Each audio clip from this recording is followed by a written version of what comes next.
નમસ્કાર, આપ જોઈ રહ્યા છો નેશન પ્લસ ન્યૂઝ. હું છું આપની સાથે હિતલ.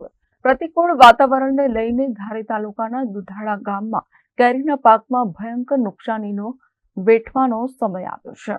ધારી તાલુકાનું દુધાળા ગામ આમ તો કેસર કેરી માટે પ્રસિદ્ધ છે. દુધાળા ગામની કેસર કેરીની ડિમાન્ડ તો ઠેક વિદેશ સુધી પણ છે. દુધાળા ગામના પ્રતિશીલ ખેડૂતો દ્વારા ખાસ અલગ અલગ જાતના આંબાનું વાવેતર કરીને મલબક ઉપજ મેળવે છે. પરંતુ હાલ પ્રતિકૂળ વાતાવરણને લઈને આંબામાં જે ફાલ આવેલો હતો તે ખરવા લાગેલ છે, જેના પરિણામ સ્વરૂપે જે આંબામાં કેરી સ્વરૂપે ફળ બેસવાના હતા તે ફળ આંબાના મોરના સ્વરૂપમાં જ પડીને જમીનદોસ્ત થવા લાગ્યા છે. પરિણામે ખેડૂતો દ્વારા દવા, ખાતર તેમજ પાણીથી સિંચીને જે આંબામાં મબલક પાક મેળવવાની આશા રાખી હતી તે નિષ્ફળ ગઈ હોય તેમ દેખાઈ રહ્યું છે. હવે જો વાત કરવામાં આવે પ્રત્યેક આંબાના બગીચાના ખેડૂતોની, તો પોતાના ફાર્મમાં 1000 આંબાના વૃક્ષથી લઈ 200 આંબાના વૃક્ષ સુધી વાવેતર કરીને મોટા બગીચાના રૂપમાં સ્થાપિત કરેલ છે. પરંતુ ક્યાંક ને ક્યાંક પ્રતિકૂળ વાતાવરણની અસરને લઈને હવે ખેડૂતોને કેરીના પાકમાં જોઈએ એવું ઉત્પાદન થઈ શકે તેમ નથી. ધારી તાલુકાના દુધાળા ગામના બગાયતી ખેતી કરતા તમામ ખેડૂતોને હવે રોવાનો વારો આવ્યો છે. વાતાવરણની અસર, મોંઘું ખાતર તેમજ મોંઘી દવાનો છંટકાવ ખેડૂતો માટે હવે ખરેખર અસહાય થઈ રહ્યો છે. પોતાની મહેનતથી જતન કરેલા આંબામાં જ્યારે આંબાનો પાક નિષ્ફળ જાય છે ત્યારે ખેડૂતોની વેદના કોઈ સમજી શકતું નથી. દુધાળા ગામના ખેડૂતોને પ્રતિકૂળ વાતાવરણને લઈને આંબામાં આવેલ ફાલ ખરી જવાને લઈને ચિંતિત બન્યા છે. હવે જોવાનું રહ્યું કે વહીવટી તંત્ર દ્વારા આ બાગાયતી ખેતીનું સર્વે કરાવીને શું વળતર ચૂકવે છે.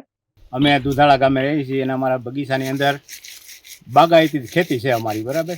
અને અમારા બગીચાની અંદર ફાલ તો ખૂબ આવ્યો હતો પુષ્કળ, પણ હવામાનને કારણે બધું ખરી ગયું છે. તો હવે અમે હાવ નિરાધાર થઈ ગયા છીએ. તો અમને વહેલી તકે તંત્ર સહાય કરે તો એવી અમારી આશા છે. પણ કુદરતી હવામાનના હિસાબે ફાલ તો આવ્યો હતો પણ ખરી ગયો. તો હવે શું આશા છે? હવે તો બાગાયત ખાતું સહાય આપે સર્વે કરીને. અમરેલી જિલ્લામાં ચાલુ વર્ષે આંબા પાકની અંદર 2 તબક્કાની અંદર ફ્લાવરિંગ આવેલ હતું. જેમાં પ્રથમ જે તબક્કો હતો એ તબક્કામાં ખૂબ સારું ફ્લાવરિંગ આવેલ. ત્યારબાદ એની અંદર અનુકૂળ પરિસ્થિતિ ન થતાં ફળોનું બંધાણ જોવા મળેલ હતું નહીં. ત્યારબાદ બીજા તબક્કાની અંદર જે ફ્લાવરિંગ આવેલ હતું તે સમય દરમિયાન અનુકૂળ પરિસ્થિતિ થતાં એની અંદર ફળો બેસેલ હતા. હાલમાં બાગાયત કચેરી દ્વારા આંબા પાકનું સતત ક્રોપ મોનિટરિંગ કરવામાં આવી રહ્યું છે. ચાલુ વર્ષે જે ઉત્પાદન થવાનું છે તે સરેરાશ ઉત્પાદકતા છે તેના કરતાં ઓછું રહેવાની સંભાવના છે.